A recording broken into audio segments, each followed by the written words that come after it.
The tragedy is that Scandinavian-Americans are dying. We are dying out, we are aging, we are disappearing, we are dissolving into greater America. We assimilated too well. When we assimilated into America, things were good for a while, but then America itself started to dissolve or assimilate the whole world.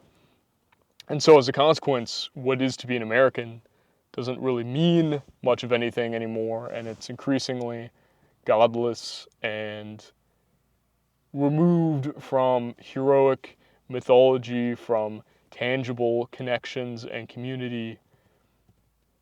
And as a result, now Scandinavian Americans are themselves dissolved and disappearing. So what the future holds for us?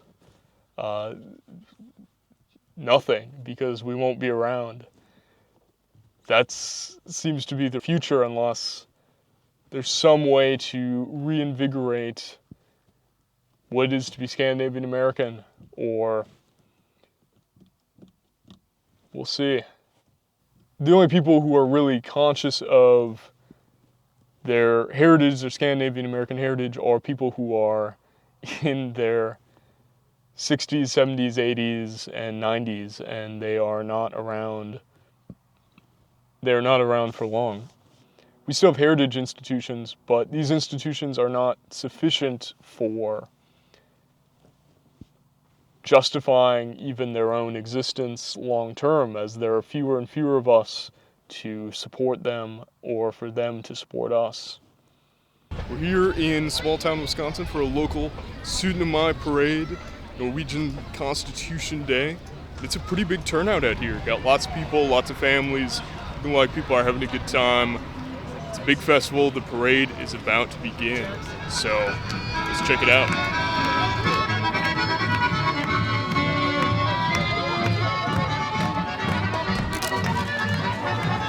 The Globe Heights Scholarship Program provides. What brings you out here today to the parade and the festival? Yeah, well, as a St. Olaf College graduate, and even though I'm not Norwegian, I'm from Minnesota, and we love Norwegians. And it's a wonderful family event, a lot of fun for everybody, something going on for 3 days, and Suitnamai is a huge holiday here in Westby, that's for sure. Suitnamai has been a part of our growing up excitement, welcoming spring and early summer, and it's just a great family event. So, yeah, happy to be here.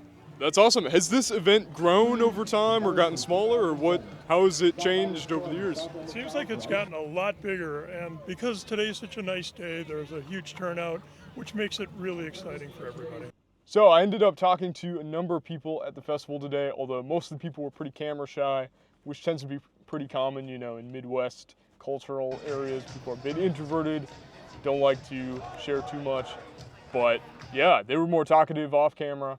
And it was interesting how few people actually had any real or significant connections to Norway in their family history. It's definitely a minority of people that have really direct connection, or really a connection that they're aware of to Norway.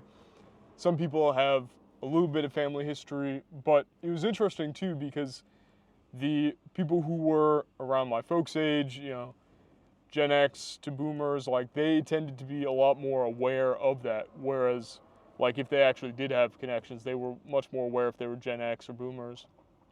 Whereas people who are millennials, or especially Gen Z, my age, they often didn't really know if they did have any connection at all whatsoever in their family history to Norway, or really even where they were from at all beyond maybe growing up out in the Midwest or something. So that was very interesting to see, and it's going to be strange to see if these sorts of events continue with such a distinct national tradition. Having a Suitnamai festival is going to be a little weird, and it already is a little weird, but it's going to be weirder and weirder over the years as less and less people know A, what something like Suitnamai is, or B, have any real knowledge of any connection to Norway.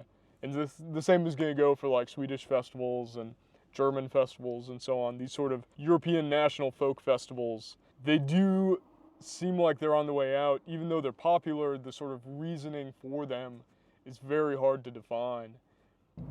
really what American life today lacks is this sort of conscious binding principle. The liberal assumptions of what man is do not equip us sufficiently with the understanding of why heritage is important. A lot of the reason that people still support heritage organizations is just basically based on vibes, because it feels good, because it's interesting. But ultimately, there's not much more substantive that people can put their voice to or put words to. Something like Scandinavian-American culture and cultural life is this quest for Dasein. It's this quest for a sense of togetherness, historical trajectory, what we are building together.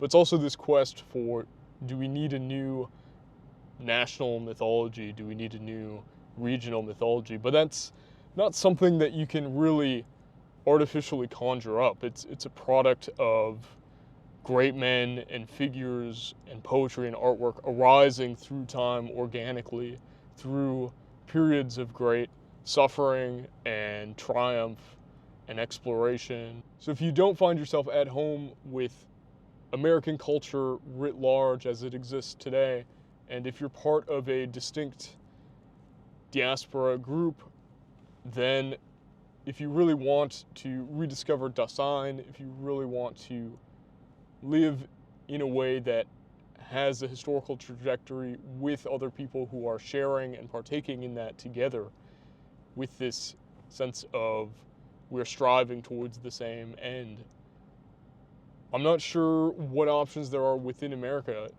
Do we have to look to remigration back to our homelands? That's certainly a question. Or do we have to just build something new entirely, or build new cultural institutions, or revitalize our existing heritage institutions? These are the questions I think we need to wrestle with and figure out.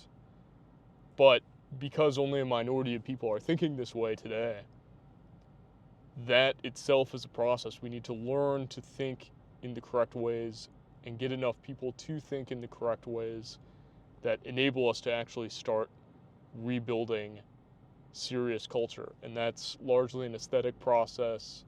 That's partly a process that involves like festivals and gatherings and music.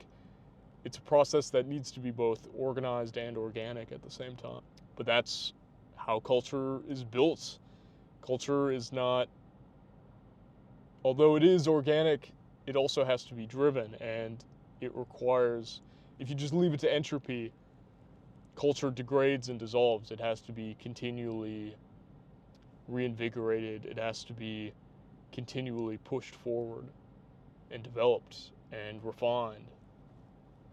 We still have a lot of influence and possibility in how we define culture, what culture we latch onto, what we build towards, what new elements we integrate. There's still a lot of room to define that going forward.